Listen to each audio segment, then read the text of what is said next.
ఈ road ending నుండి present రన్నింగ్‌లో ఉన్న హైకోర్ట్ వరకు చూపిస్తాను. ఇదే ఎండింగ్ పాయింట్ అనమాట. ఈ5 రోడ్డుకి. ఇది పిచ్చుకలపాలెం వైపయితే ఉంటుంది. ఇటువైపు కూడా పనులైతే జరుగుతున్నాయి. రైట్ సైడ్, లెఫ్ట్ సైడ్ మొత్తం మీరు చూడొచ్చు. స్టోమ్ వాటర్ డ్రైన్‌కి సంబంధించిన డక్టుల నిర్మాణ పనులైతే చేస్తున్నారు. ఈ చైనేజ్ నంబర్ వచ్చేసి 18+750 నుండి 19+416 అయితే ఉంటుంది. ఇక్కడ స్టోమ్ వాటర్ డ్రైను, సబ్‌గ్రేడ్ వర్క్స్ అయితే జరుగుతున్నాయి. ఇక్కడ మనకి N17 రోడ్డునైతే క్రాస్ అవుతుంది.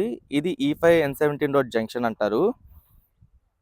ఈ N17 రోడ్ వచ్చేసి దొండపాడు నుండి నెక్కల్లు వరకు 7 కిలోమీటర్ల వరకు ఉంటుంది. ఈ రోడ్డు నిర్మాణ పనులు BSCPL అనే కంపెనీ వాళ్ళు అయితే చేస్తున్నారు. అలాగే ఇటువైపు చైనేజ్ నెంబర్ వచ్చేసి 17+970 నుండి 18+690 వరకు అయితే ఉంటుంది. ఈ చైనేజ్ నెంబర్‌లో storm water drain, embankment works, green buffer జోన్‌కి సంబంధించిన వర్క్స్, సాయిల్ లెవెలింగ్ వర్క్స్ అయితే జరుగుతున్నాయి. ఇక్కడే మనకి బ్రిడ్జ్ అయితే వస్తుంది. గ్రావిటీ కెనాల్‌ని అయితే క్రాస్ అవుతుంది ఇది.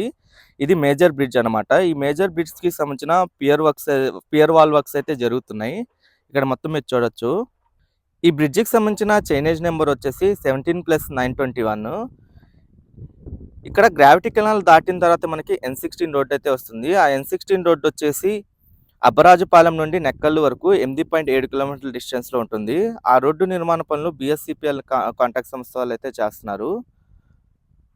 ఆ రోడ్డు దాటిన తర్వాత మనకి చైనేజ్ నెంబర్ వచ్చేసి 16+620, 17+815 ఉంటుంది. అటువైపు వచ్చేసి రోడ్ వర్క్స్ జరుగుతున్నాయి. Storm water drain